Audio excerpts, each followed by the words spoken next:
All right, we are recording, we are live, and we are good to go. So, kia ora koutou, thank you so much for taking the time to beam in and be with us this evening. A very important topic and really relevant given everything that's happening in the news and also sort of what we're seeing nationally and locally. Um,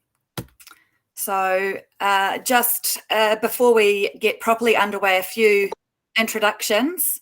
We've still got people jumping in, which is awesome. So the first person I'd like to introduce is Katie Tompkins. She's our teacher in charge of literacy, or our literacy lead.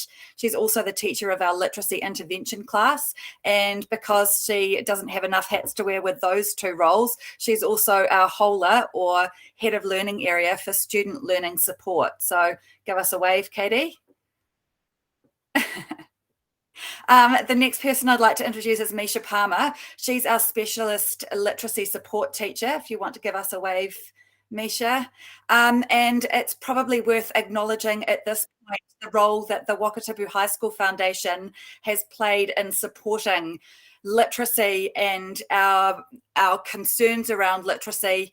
So we've been provided with support via the foundation to ensure that we've got more capacity to deliver all of the interventions that we're discussing this evening because of the need that we have identified.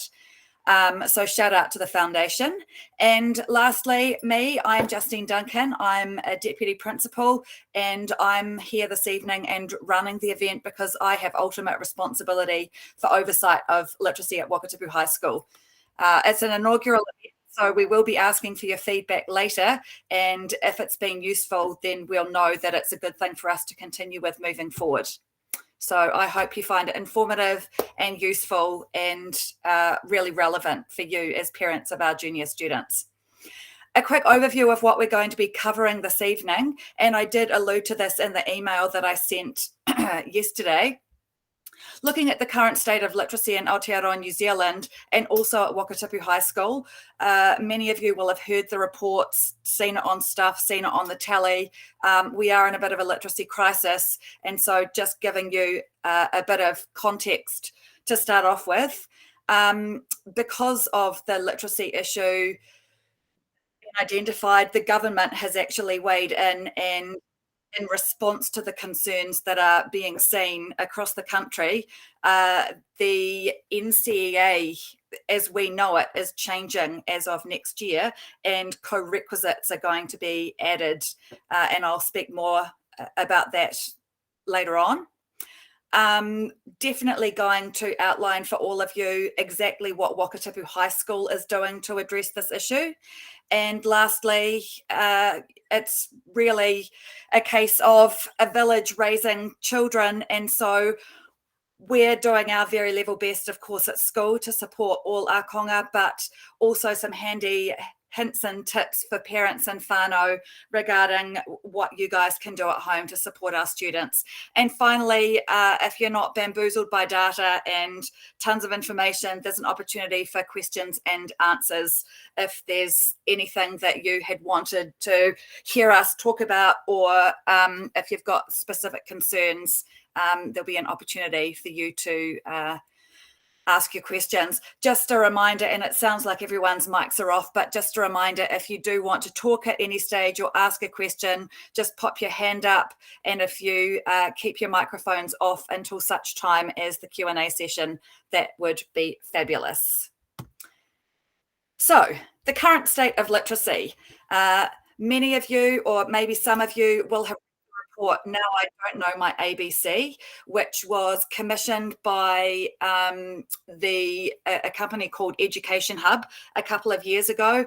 They looked at all of the relevant data around literacy in New Zealand using I think 3 different sets of testing data results. And as a result of their findings, they published this report, and a link to the report is at the end slideshow, which I will make available via the school website with this video recording. But most of the data that I'm presenting around national literacy levels comes from that report. So, literacy in Aotearoa, New Zealand. A 2020 UNICEF report found that only 64.6 of 15-year-olds in New Zealand have basic proficiency in literacy and maths. So when we turn that around, what that really means is that roughly 1 in every 3 15-year-olds struggle with reading, writing, and basic numeracy. Actually, yeah. So performance of primary and secondary school students have been declining year on year since about 2009. So this is not new news. The decline, however, is being seen across the OECD. However, the decline that we're experiencing in New Zealand is more significant and a steeper decline than in other comparable OECD countries. And as one would expect, there are also inequities that exist when you take into account factors such as socioeconomic background, ethnicity, and gender. Now, I don't know if you can see this little screen that I'm showing, but the slideshow, but there are 2 graphs there. The first one is, and you probably can't read the details, but the first one shows reading, and it's a test that was done in 2018 of year 4 students and year 8 students, both in 2019. Year 4 students, for reading, 63% of them were found to be at or above the expected curriculum level, with 37% below. The year 8 students in 2019, 56% of them were at or above the expected level and 44% were below. So this is just a national snapshot. Writing tells a slightly different story. In year 4, the same year when they assessed students' writing, 63% of them were at or above the expected level. However, the year 8 students that were tested at that time, only 35% of them, so roughly a third, were at or above the expected level just before they moved into high school education. So a pretty sobering statistic. This is not exclusively a problem that we are seeing in primary schools, however. This decline does continue into secondary schools. And if we have a look at this new slide that I've put up, this is a slide that shows over a series of successive PISA tests. So this is a test that's done randomly to a bunch of schools in New Zealand, and then the data is compared with other countries in the OECD. And the really take-home message that I want to communicate, if we look at the far left-hand side, below level 2 of the curriculum, there were roughly 14% of the year 2000 students who sat the PISA test who were below level 2 of the curriculum. By 2018, that was up at 19%. So the number, or the percentage proportion of students who are now at level 2 or below of the curriculum, and this was back in 2018, we don't have the 2021 data, it's growing. And at the other end, concurrently, while we're seeing the tail increasing in terms of representation by our 15-year-olds, if you look at the far right, the level 5 of the curriculum and above, that is shrinking as well. So there's a trend, and it's not in the direction we want to be seeing it in. But it's not all doom and gloom. Like, I do want to communicate that I'm giving you the stats and giving you the why, and I'm going to move on to what Wakatipu High School intends to do to support our students. So I think it's also important, given that you are all parents of children who went to different primary schools, and every primary school in the basin has a slightly different mechanism for reporting progress, but it's useful for all of you to understand the New Zealand curriculum and its basic format. So I've got a picture there that shows along the very bottom, from year 1 through to year 13, which represents the 13 years that students remain in formal education before they transition either out of school or into the workforce or to tertiary education. And what you can see is across those 13 years, there are 8 horizontal curriculum bands, starting at the very bottom with level 1 and finishing at the very top at curriculum level 8. And you can see there is a lot of overlap between those curriculum levels. So for example, a student who starts school in year 1 or new entrants, you could reasonably expect them to be performing at curriculum level 1 up to and potentially even including year 3. A really proficient reader, a kid who just really takes to reading like a duck to water, might jump from curriculum level 1 into emerging level 2 in year 2, but that's probably quite atypical. Then if you have a look at, say, year 7, year 8, you can see that in year 7, students are reaching or should be reaching the end of level 3 and entering level 4. And by year 8, they should be operating exclusively at curriculum level 4. Now, this is not necessarily what we're seeing based on entry testing and the data that we gather here at Wakatipu High School. Now, curriculum levels are very broad, hence the overlap, but the curriculum's also broken down into sub-levels: B for basic, P for proficient, and A for advanced. And the idea is that students will progress from basic understanding or basic knowledge of a curriculum level through to proficient understanding of the curriculum level, and then through to advanced understanding. And effectively, that movement from basic to proficient and then further on to advanced really provides a solid backbone and foundational knowledge upon which exposure to the next curriculum level can be built. Now, there was a question which I'm happy to take. I don't know whose hand was up because I can't see. It was a Ray, I think. Oh, Ray. Yes, happy to take a question. No, maybe not. Okay, you can save it till the end as well. That's fine. So, understanding curriculum levels.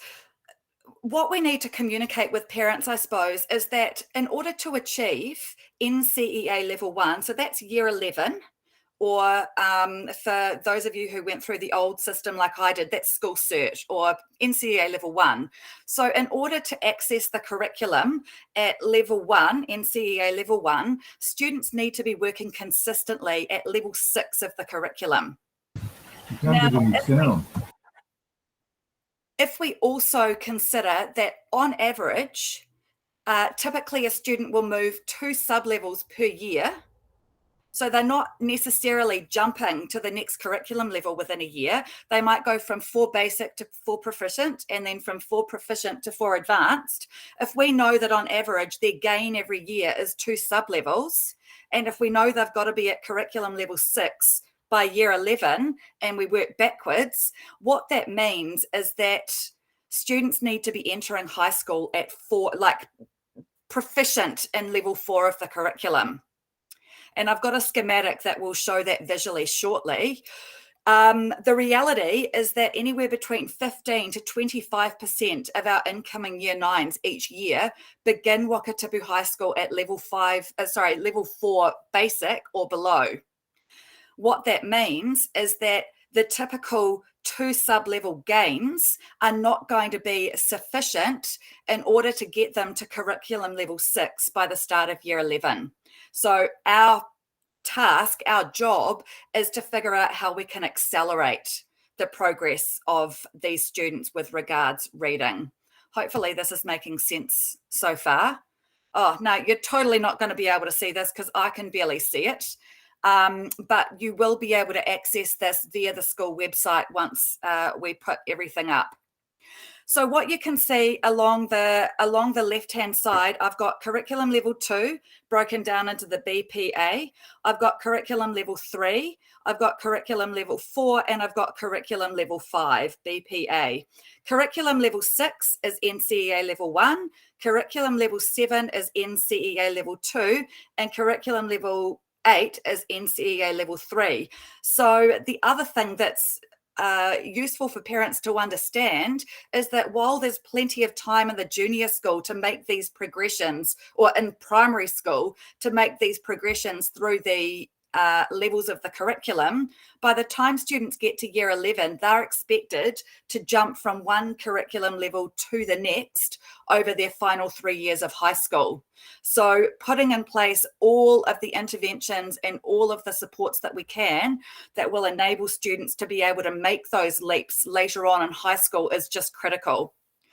Now, what you will see over on the right-hand side is our data from last year's year 9. We're currently in the process of completing our year 9 data for this year, so it's not ready to be published yet, but by the time year 9 parents meet with their child's kaiarahi in a couple of weeks, that information will be ready and available to you, and hopefully you'll have a bit more of an understanding of when you get told where your child is at in terms of their reading, what that means for them.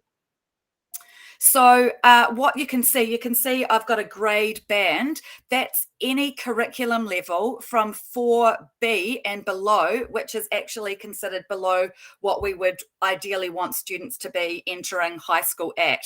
And last year, 25% of our students were in that band. Now, it's certainly not all doom and gloom, and I don't want to catastrophize or scaremonger. That is not the intention at all, because the flip side of this is, of course, that 75% of our students were at or above the expected level when they started last year. And actually, roughly 6% of them started year 9 reading at a level that's comparable with a year 11 student's ability to read. So we do have a really massive continuum, and that is part of the challenge for us, because we've got such a continuum of differing needs. How do we meet all of those needs of individual students? And Katie and Misha will speak to that shortly. So, given the state of literacy in New Zealand, given the fact that it's trending in the wrong direction, and actually, in order for our young people to leave school functionally literate and numerate, NZQA, under guidance or direction by the Ministry of Education, ergo the government, have conducted a review of NCEA in its current form, and they have implemented what we are now calling co-requisites. Okay. I'm just, sorry, just muted you, right?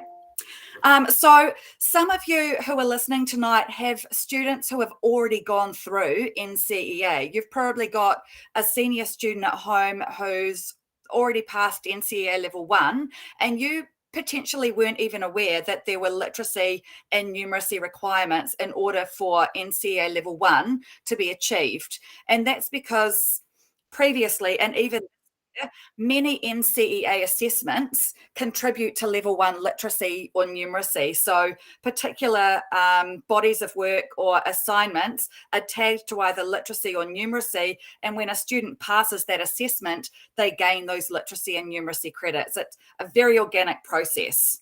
We don't even tend to report on it.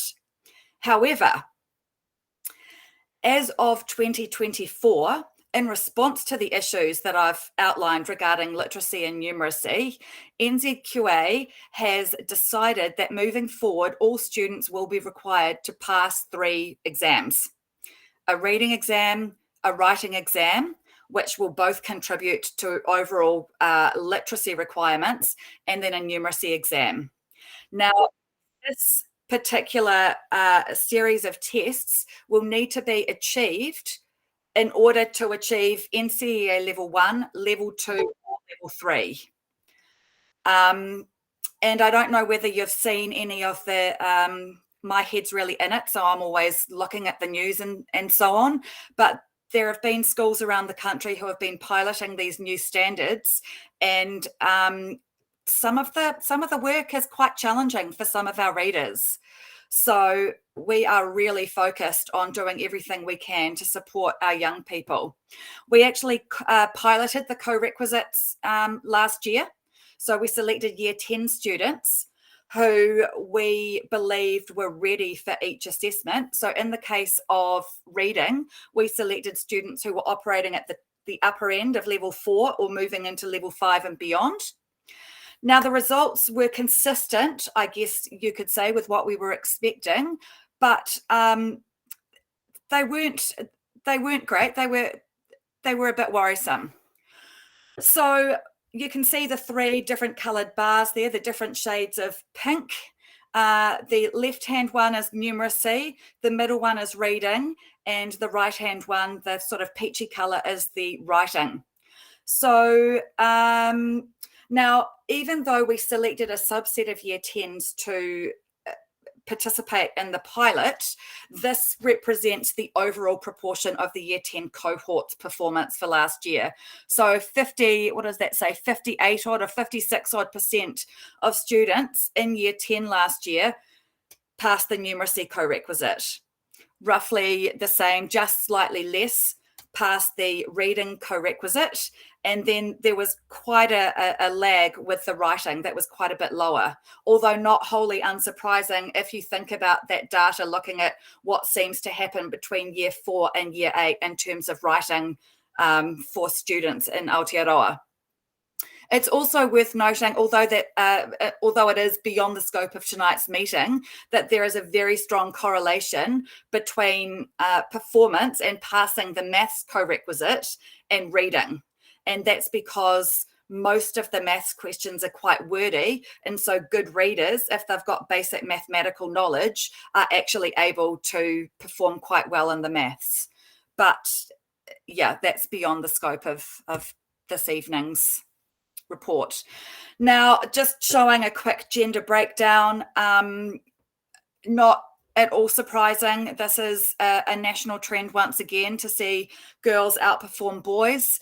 So the left-hand side, we've got gender diverse, the far left bars, and then we've got the girls, and then we've got the boys, and fairly sizable gaps between performance of girls and boys against each of those co-requisite metrics. But the biggest gaps were with reading and writing. So, as I say, the purpose of this evening is not to scaremonger. It's not to bamboozle numbers and data and confuse anyone. But what we really want to communicate with parents is that this is an issue. It's not going away. Our students need to be able to successfully complete those 3 tests, ideally by the end of Year 11. Now, what I should say around the tests, they are designed to be really flexible, and students can sit them when they're ready. So some students, for example, might end up sitting these co-requisites in Year 8. Equally, for some students who find reading, writing, and maths more difficult, they can still participate in these co-requisite exams in the second lot of exams towards the end of their Year 11 year, by which time we would hope that we've been able to support them to lift their basic literacy skills to the level required. So, in terms of what Wakatipu High School is doing to address the issue, last year we worked really closely with ERO, and we, with their support, decided to really dive deeply into the issue of literacy at Wakatipu High School. And we spoke to experts in literacy. Katie was on the team. We had a number of heads of learning area on the team, some English department on the team, and there was a lot of consultation with students and other stakeholders. And based on that whole process, we've developed the Wakatipu High School literacy strategy, and I'm just going to take a few moments to go through it, and then I'll throw to Katie and Misha because they're going to go into some aspects of the literacy strategy in more detail. What I would also like to do is acknowledge the work that Sonia Panapa did with the development of this literacy strategy. So she basically did all the grunt work and pulled everyone together to develop this strategy, and then she's gifted it to me to help what's the word I'm after, actually roll it out. The other thing that I'd like to point everyone's attention to before I go through the literacy strategy is the little whakatoki or Māori proverb down the bottom of those circles there, he waka eke noa, we're all in this together. I think it's really important that all parents hear that this is not about shaming and blaming, that it's not any one group of people's problems. It's not a primary school problem. It's not a secondary school problem. It's not a parenting problem. This is collectively a community problem, and we are all in this together, trying to shoulder what responsibility we can to make a difference for the learning when it comes to literacy of our young people. So, what are the 6 pillars of our literacy strategy then? The first one is literacy across the curriculum. So, all of the best practice and all of the evidence suggests very strongly that students need to be exposed to vocabulary that is subject specific. They need to be exposed to explicit teaching about reading and writing, and that cannot fall squarely into the lap of the English department. I think there's been a real shift in terms of how teachers, definitely at Wakatipu High School, but also nationally, see themselves now as being not just teachers of a subject, but also leaders of literacy. And I am working with members of each learning area this year to develop very explicit curriculum plans around how each subject is going to deliver reading and writing opportunities explicitly. So a big piece of work happening in the background there.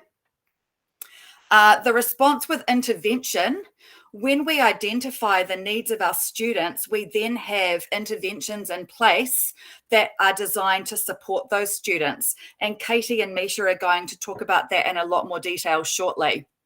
Home and community engagement and awareness. This is the purpose of tonight's meeting. It's about laying every card on the table and making sure that parents, whānau, family all understand what is happening locally and nationally when it comes to literacy. Wakatipu Reads and Writes is just a snazzy little soundbite, but what we really want to do is encourage students to be reading for pleasure. There are very, very strong links between students who read for pleasure and academic achievement. Now, don't get me wrong, I have a son who is incredibly resistant to reading, and I have a son who loves to read, who's a real bookworm. So I am very much aware of the fact that ultimately, as a parent of a teenager, you have to deal with what you deal with, and no 2 teenagers are the same. But if we push the fact that reading's cool and writing's cool, and if we're building time into the school day for reading, at least we're signaling to students that we do believe it's really important. Staff professional learning, as you can imagine, people are all at varying journeys when it comes to their confidence in and proficiency with delivery of explicit literacy instruction. And so that continues to be a real area of focus for us as a school this year. And in fact, it is one of our strategic priorities. So yeah, we're really, really keen not to drop the ball on that one.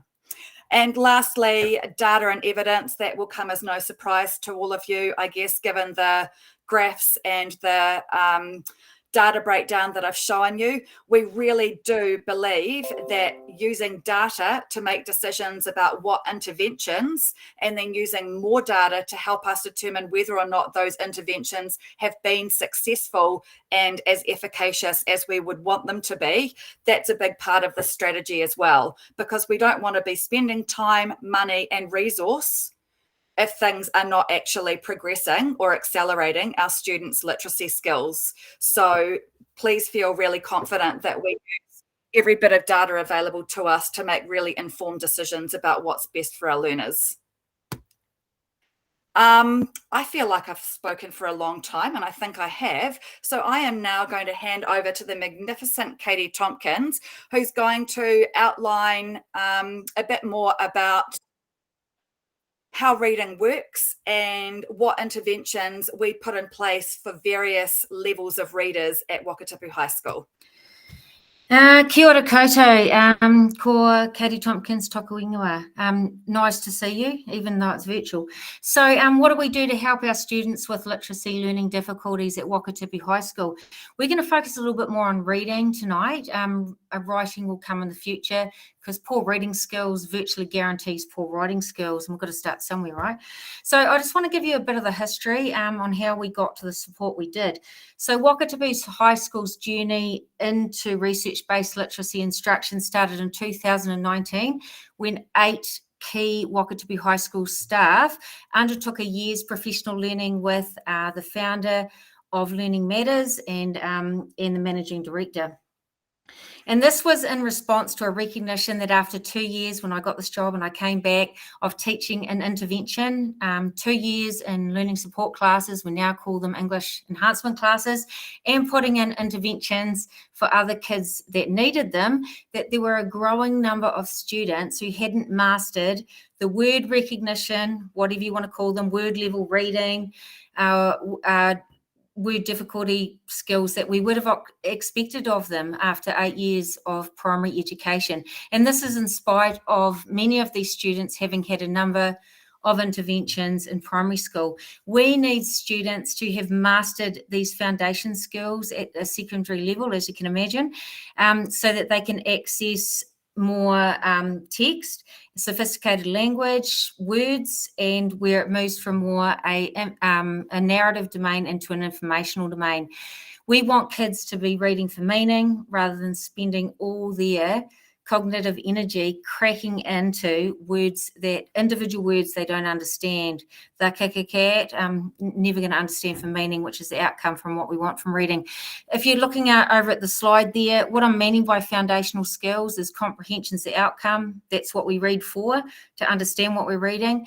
We're talking about below fluency. Fluency, kids who can read accurately, smoothly, at a good pace and with good expression. And if they can't read fluently, we've got to fold things back. So before getting Carla on board, I found myself in a real quandary from my training and my learning. Do we go back? Do we teach kids these sort of foundational skills if they don't have them at a secondary school? Most secondary schools in New Zealand do not. Or has that ship sailed? And basically where I got to in my thinking was, oh my goodness, 100%, yes, we do. We have an absolute obligation, moral obligation, responsibility to develop all of our learners into literate beings, basically. So, and moving to accommodation, which happens in many secondary schools for a whole load of reasons. And what I mean by that is putting in reader and writer assistance as opposed to actually teaching kids to read and write if they struggle in that way, is not good enough. This has proven, I feel really confident about my thinking and proven to be the right way to go, particularly in light of these NCA changes that are ahead of us. And all schools are going to be forced to review how we remediate students who arrive at secondary level below the expected level. And Wakatipu High School's in a leading space. We're absolutely leading the charge here. You're lucky if you got your kid here. We've got expertise in the school and we're in good shape in terms of, because we're already doing it. So that's pretty cool. So what specifically do we do? So Justine, do you want to move on to the next slide there? So since undertaking the learning with Carla McNeil, key staff have continued, because it's not in teacher training, believe it or not, crazy, right? Have continued to grow their knowledge to ensure that the teaching of those foundation skills, if a kid can't comprehend, fold it back. If they're not fluent, fold it back. Word recognition, fold it back to phonics. Not phonics, back to hear the sound parts. So that we can ensure those foundation skills are taught in both intervention and also across the curriculum. Obviously, we would prefer we would have less kids coming our way who'd mastered these foundation skills, but it is what it is, and we've got to deal with what's in front of us, and we're more than capable of doing so. As an aside, I'm pretty excited about what I'm seeing. We've got eight feeder primary schools, and most of them are jumping on board, and they are making humongous steps to address this issue, of which we're a microcosm of. We have a model of support, which you are hopefully looking at Wakatipu High School, to provide a pathway for students who present with literacy learning needs and to correctly identify these students, which is really important. It's right key. And the aim of this model is to better inform you as parents what this pathway looks like as your children transition to high school if they're in year 9, and also to put in the appropriate interventions and accommodations. So what do we do for kids who turn up here and they're identified as having these sorts of needs and dipping below that sort of fluency, which we're not looking for, but that's what it is. We gather information from the primary schools, and that includes all kids who will need additional support, including literacy support. We upload that onto our system and we share that out to all staff. So all staff can access that information on their roles, and it's a bit in line with that awareness to action cycle. Staff have got to be aware of kids' issues and grow their knowledge and understanding, empathy, and to lead to that right action. Students who are identified as having literacy learning needs, they all start in English foundation classes, and there's a whole lot of reasons that I don't have time to go into here tonight. And Misha and I, we undertake further diagnostics, and if you're in year 9, you would have had a few emails around the ORFS, oral fluency reading test, as you can see, because it gives us some magnificent rich data as to where these kids' deficits are or not, and also ESL testing, etc. We analyse these results and we put a report together. All junior students at Wakatipu High School are banded into 4 groups based on this information. We have students in the red band, and they're kids who've got, yes, and you can see here, word recognition, word level reading skills, and they lack basically the word attack strategies to be able to read unfamiliar words. So they've got sort of, I probably shouldn't use the terminology here.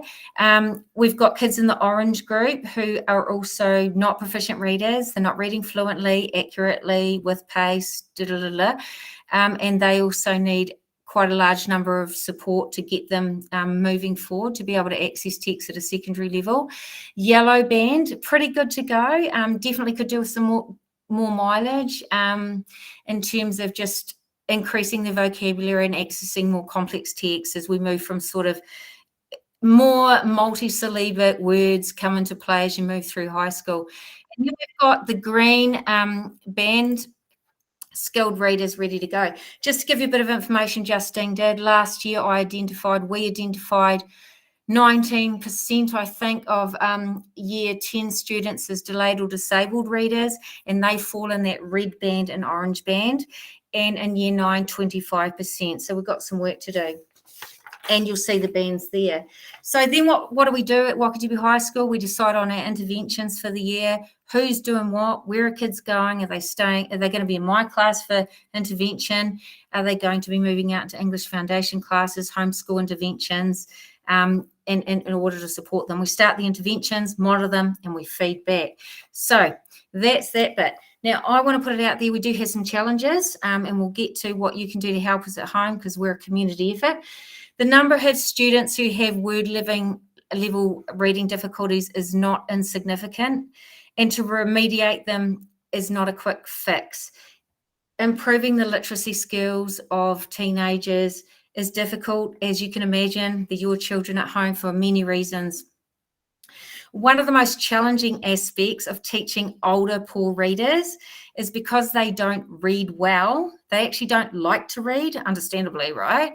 It's very laboured and it's unsatisfying. So they have very little reading experience. And because they don't read much, they're not familiar with the vocab, the sentence structure, the text organisation, and other concepts of academic book language, and this has a sort of a flow-on effect, comprehension, spelling, and also writing. Another challenge is the pressure on quite a small team to accelerate students with these challenges rapidly, because they've had 8 years and we've got to do it pretty quickly and we're working hard. And again, not a quick fix, because the problems your children, if and I recognise not all your children are, because we've got brilliant readers, as Justine said, but if they are in those bands, it takes a lot of time to do that. We're addressing an enormous knowledge gap that other students have built over many, many years, and addressing these foundational knowledge gaps definitely takes time to grow.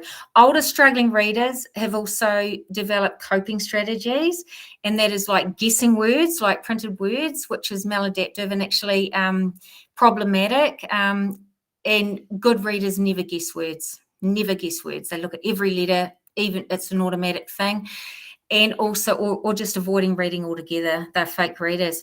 To get and these strategies are always limiting, and they've got to be overridden.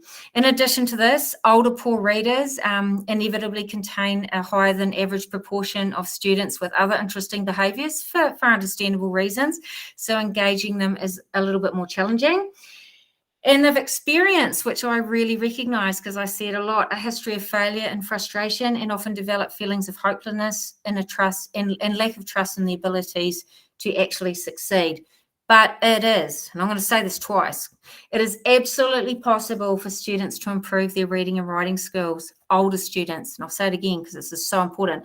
It's absolutely possible for students to improve their reading and writing skills given the right instruction that has evidence of working for kids. And we have the expertise in the school. We're lucky to have that to help them. The important thing is that students finally have the keys to coding, meaning able to read those words that they don't read. We're building up those word banks, become the fluent reader, then able to comprehend and increase fluency. Needed to unlock their potential. We're in an informational world. We need to do that and give them a renewed sense of self-worth, esteem, and a way to navigate the literacy world that we are living in. The kind of instruction's key, absolutely key, and the type of instruction can lead a child into a path of skilled reading or not. And we support all Wakatipu High School staff to grow their knowledge in how the brain learns to read. And how to help students if they struggle to learn to read and write. And this is done, we've got professional learning groups, we have whole staff sessions through departments. There's a lot of mahi goes into that. As Justine stated, we've been part of the NCA pilot. We elected to be. We're now part of the transition year, and that's so we can become familiar with the standards, so we can support our students and front foot the changes ahead. Yep, we got a challenge for those students that aren't meeting that expected level. But it has to be, as I think Justine put it really aptly, she used the little Māori proverb there, we need to work together as a community, and we'll continue to give it all at our end, and we'll get to how you can support at home as well. And I know we've got this. We're in a lucky place. So I'm going to move on now. So 2, what can you do to support your child? I've lost my lighting out there, but I will continue. This part of the presentation, first I want to honour what you already do at home. I know we're all busy people. I certainly am. I had a house fire in the holidays. Oh, dear Lord. We're all trying to do our gig, and we all love our kids, and we all do everything. So I want to honour what you're already doing. And I also want to remind you of things. It might just bring up some reminders, and it did for me actually preparing for this, of things I was saying to Misha the other day, oh gosh, I need to start reading my chapter books to my daughter again. So things that sort of have slipped away that are really important, and maybe just give you a few tools to move forward with. And we're hoping these webinars will continue. So anyway, I want to start with the big kahuna of it all, the big idea. While most of the formal aspects should and must lie with us, because we are the educators, so get that, there is so much that you at home can do to build on in support of the work that we do at our end. And we really want your help. We need your help because we know that students are only at school 11% of the time. Do our damnedest, but what you do matters and what you do counts, and we're here to support with that. All of our students and all of our children, regardless of whatever band they fall in, can gain in terms of their literacy skills if, as a community, we are conscious about what we're doing and we are very intentional. It's like anything. You want to run a marathon, you've got to have it in your focus. It's got to be in our focus. So the big idea, the foundation of making a skill, if we want our kids to grow in reading, they've got to be reading. If we want our kids to grow in writing, they have to be writing. that has to be done at home, at school, in all manner of places. I'm going to hand over to Misha, who's going to give you some more detail on actually sort of some tools that might help you to get into your teenager to do that, where they might have a challenge doing so. Thanks, Katie, and kia ora koutou. So you heard from Katie about how important it is for our students to be reading. The ideas that I'm going to speak to you about have come out of the science, so how the brain learns to read and write. We know it can be a real challenge to get your child who may struggle to read to actually sit down and read. So hopefully some of these pointers will help. So firstly, keep it real. Having open and honest discussions about the way reading might support what your child wants to do in the future. Letting them choose what to read. So within limits, give them independence and let them choose, but also making sure it's appropriate for them. And this actually can also be a really good opportunity to open up discussions with them as well. Looking for books that match your teen's reading ability. So ensuring your child is practicing with a book that is accessible to them and not too hard. So providing a structured challenge to give you an idea. To give you an idea, if your child is getting 1 in 20 word errors in a text of 100 words, this would be relatively easy, and they could probably actually read it independently. But if your child is getting an error rate of 1 in 10 words, then they're probably going to require support from a parent or a caregiver, or even maybe actually an older sibling if they have one, and working through the text to grow their vocabulary with them. And then anything greater than a 1 in 10 error, the text is actually probably likely to be too hard and would potentially need a lot of scaffolding from you guys, or even actually maybe just to suggest reading a different text altogether, because you know, when kids are struggling in terms of motivation, they're going to lose that pretty quickly, as the text is just going to be too hard. So ultimately our goal, what we want is children to be reading independently with confidence. So next is modelling good reading. We want to be letting children see us reading, just like I would like my son to get involved in sports and see value in looking after himself. It's the same thing. I take him to watch me play netball or touch. It applies to reading too. I want him to be a good reader, so he sees me reading, and that kind of just reiterates Katie's point that she just made. And a good saying for this is not doing as I say, but as I do. I think we all understand we need to have regular reading time. We're all busy people, but ensuring we are creating good habits around reading. Year 9s and 10s are actually working a lot on habits at the moment, so we could implement this into their daily habits. So these two kind of link together, the next ones, finding a compelling series and connecting reading with your child's passion. So finding something that they're really interested in, and there's so many books out there that they're going to want to read, that they will be motivated to read, and if it's a bonus if they can relate to it as well. Next one is asking your teen questions. So your who's, your where's, your why's, your when's, your how's. Make them thought-provoking to deepen their interest and knowledge, and get them to ask questions too, allowing open discussions between you guys. This is also a great way of checking their overall understanding of the text, which is key. Lastly, highlighting the way that your child can use reading to keep tabs on the world and what's going on with current events. So being in the know with things going on here in New Zealand and further across the pond. So on the right here, it's quite a cool graphic, if you can see it. It's a great and powerful visual to see just how beneficial 20 minutes of reading a day can actually be. I talked through it quickly. If student C is only reading 1 minute a day, they will hear 8,000 words per year. And by the age of 11 to 12, they would have read for only 42 hours. But reading 20 minutes a day, like student A on the left, would mean that they will hear 1.8 million words per year. So a significant difference, and they would have read for 809 more hours. Sorry, I'm an English teacher, not a maths teacher. than students see by the time they are in year 7. So quite a significant, you can see that there's just by reading 20 minutes a day, there's a huge difference. Which moves nicely on to the next slide that we have, please, Justine. Thank you. I do think it's worth saying here that, yes, reading mileage is very, very important if it's done well, and it grows vocabulary, and in turn it improves comprehension, something that Katie and I have been we've been repeating. But it's no use if your child is reading a lot but isn't actually able to lift the words off the page.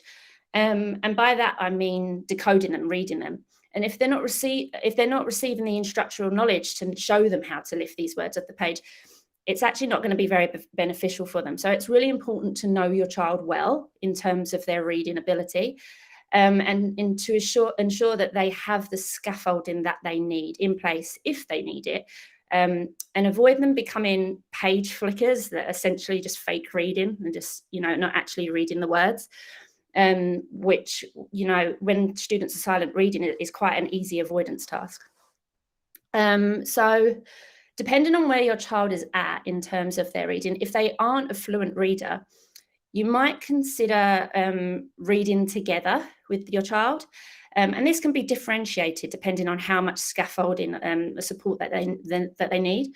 So, for example, the parent might read to the child and then pause on a critical word, and then your child can then read that word. But you wouldn't really need to do this with an independent and skilled reader, as they would be able to access those words confidently and read them fluently. So that's kind of where it comes in, that you actually need to know where they're at with their reading ability. Also, if your child is identified to be on an intervention, which will come into effect next term, Katie, Justine and I are working through that at the moment, encourage them and ensure that they are actually completing the set tasks, because we're going to provide more details for the parents of these students at a later date. And we've had a Year 10 assembly today, which kind of covered this, and kind of reiterated to the students just how important these interventions are if they engage with them. It's really vital that these students really do actually engage in the programs that we provide at Wakatipu, because otherwise they aren't going to see the progress that they potentially could. So yeah, lastly, I think it's also important to mention how audiobooks are a good option. Although at school during literacy lessons, we try to focus on explicitly teaching students how to decode or read words. But research does show that the same parts of the brain needed to map printed words into our long-term memories, which on the image there is the green part at the back, also known as our letterbox. So the same parts are activated by listening to audiobooks. So, they definitely have their place, which moves quite smoothly into how you can actually help your child read printed words that they don't know, which Katie is going to be covering. Rightio. So yeah, kids need to hear the word, see the word, match it together, know the meaning. So, and this is applicable regardless of the bands. It doesn't matter whether you're a struggling reader or a really great reader. I was coming across a word today. I was like, oh my goodness. So how do you read a word and work that one out, a printed word, if you don't know it? Now, it's really important, and you might think, oh gosh, she's going into detail here, but we need you to prompt your kids into the right strategy, so we don't establish those maladaptive sort of habits. So the way a child comes across a word, they're reading it, they don't know it. How do you get them to work that word out and to actually decode or read that word? Get them to look at every single letter, from left to right, not the first letter, not the look of the word, not the length of the word. Certainly don't guess the word.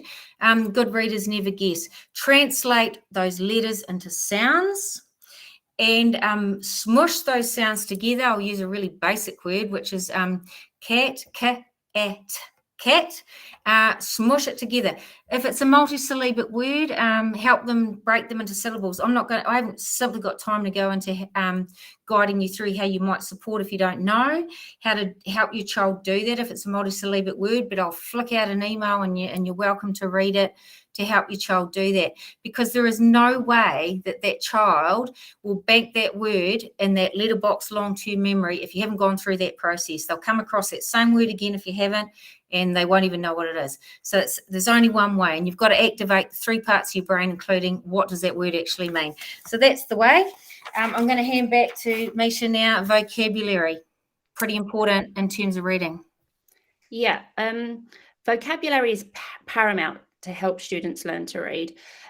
Students need to know 95% of the words in a text to understand what they are reading.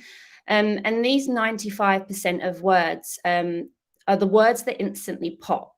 So they're stored or mapped in our long-term memories, and they are automatically and effortlessly read without thinking about them. Therefore, it is important that we teach our children the meaning of words that they don't know, and give them opportunities and exposures to use these words in different contexts and environments. Because by the time they leave high school to be ready for university, they should be looking to have around 80,000 words in their long-term memories. I have created a short exercise on the right of the screen here to help convey how a student might feel if they come across words in a passage that they don't know. And I have a series of strategies that you could use to help your child work out what these words mean. So to a child, words that they don't know would be the same as a nonsense word or a made-up word. In this example, the nonsense words are in bold. So the man was grub-sweltered. He was a memeologist and had worked laboriously all day. He couldn't wait to get home, sit on his jiffnet and have a cup of lodwaffle. Sounds like something from Harry Potter, doesn't it? So from this passage, there's, through a child's eyes, these are 4 words that they don't know. They haven't come across them before.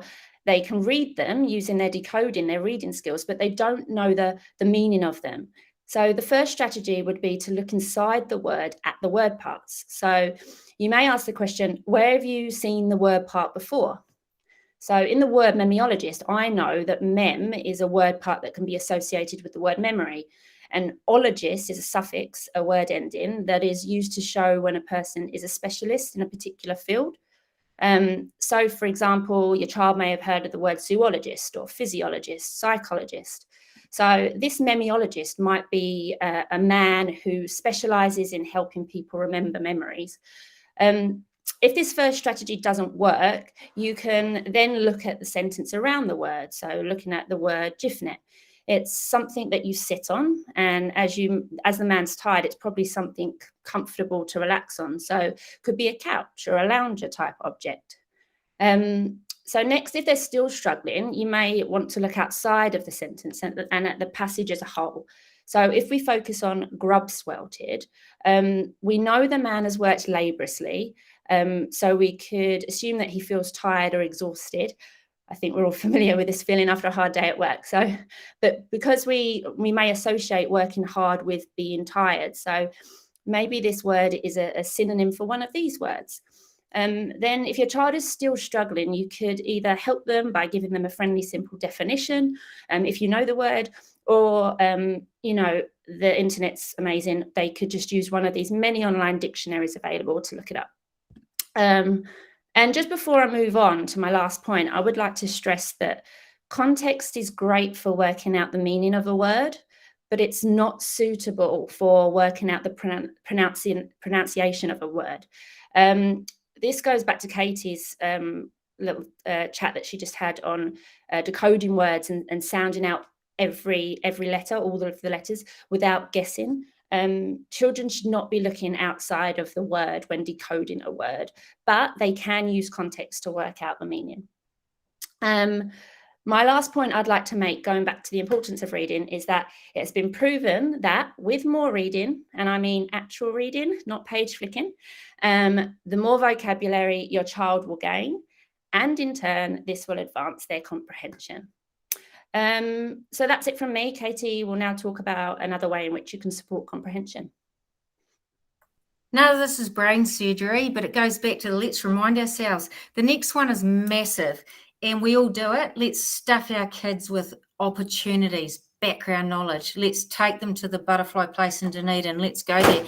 And the reason for that is background knowledge is the big kahuna of reading comprehension. The more a child knows, the better comprehender they are. Now, ODED might like this, except it's not basketball because it's American, but 8th graders, I love this wee study. 8th graders, a big we experiment there, were tested on their reading ability and also their knowledge of baseball. I don't have so much knowledge of baseball. Anyway, there were two groups, kids who couldn't lift words off the page. They had those sort of word recognition problems, but they knew an awful lot about baseball. They knew first base, second base, pitcher, catcher, shortstop, They knew that terminology. I think we can all relate to that. And then the second group, they could read pretty well, but they didn't. They had no knowledge of baseball. And the ones that, I mean, like I said, it's not brain surgery. The ones that did better in terms of comprehending the text were the ones that actually had the knowledge of baseball. So I guess it's a reminder, it's not just ability to lift words off the page, but also the background knowledge that you have. So those experiences we expose our kids to are huge in terms of them understanding actually what they're reading. You go into a library and pick out a book on engineering or something you're not familiar with, you'd struggle to understand it, as would I. So that's pretty huge. So I just want to, before I finally go back and we get into the question answer, go back to this bit. Like I said, we didn't even touch on writing because this is big, but we'll get there if you're interested. But the big idea, if we want our kids to grow in reading, they've got to be reading. If you want to be I love my yoga. If I want to learn to do the splits, I can't do it once a year. You've got to do it. If you want to grow in writing, they've got to be writing, and it can't just happen at school. And I like my quotes. Misha was having a laugh with me today, but like Frederick Douglass, American abolitionist, he said, once you learn, and that came out of the slave thing because they weren't allowed. It was forbidden to teach African Americans to read and write. Once you learn to read and write, you will always be free. And that actually applies to our kids too. Let's teach them to master this informational world that is just that's where we're at. So I'm going to pass back to Justine to finish this off before we get to the Q&A if we've got time. Ngā mihi, Katie and Misha, thank you very much. I'm mindful of the fact that we've been going for just over an hour, so thank you so much for your attention. We haven't had too much attrition, so that's amazing. I guess I just want to summarise with the key take-home messages. We've really covered a lot in a short amount of time. We don't expect you guys to have downloaded it all and memorized it, but if you walk away this evening with a few key take-home messages, this is what we want you to have taken away. Number one, NCEA is changing. So for all of those year 10 parents out there, your students next year, or they'll have an opportunity this year, but next year, in order for them to achieve NCEA level 1, they will need to pass those 3 tests: the reading test, the writing test, and the numeracy test.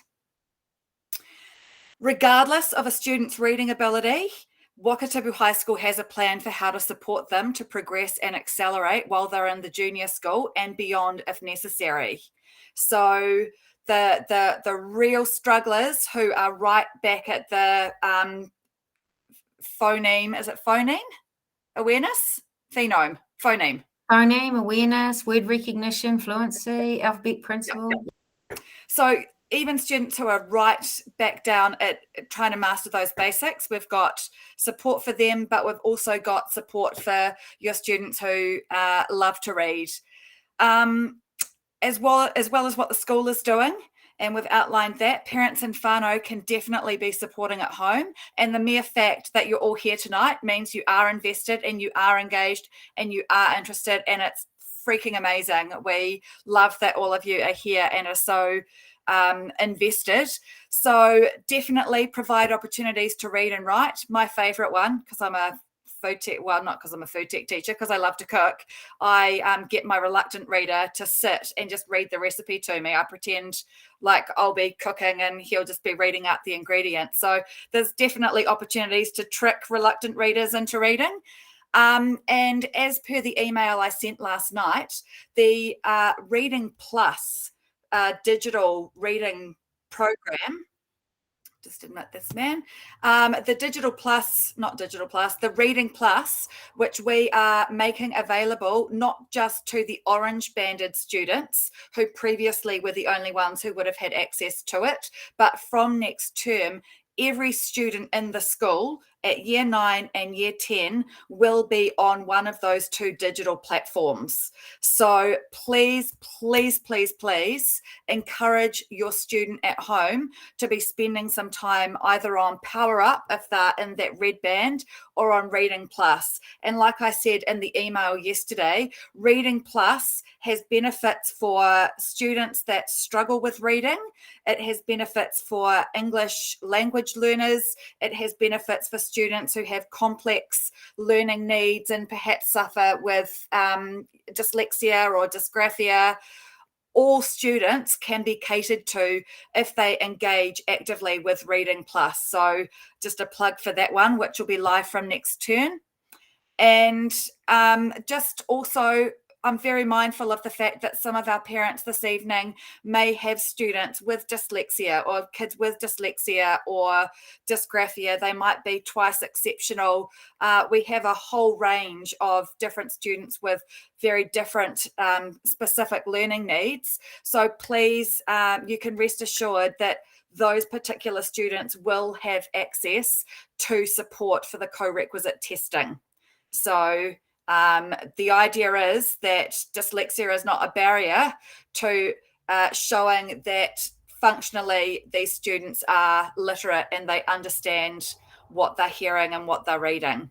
So those are the take-home messages from me.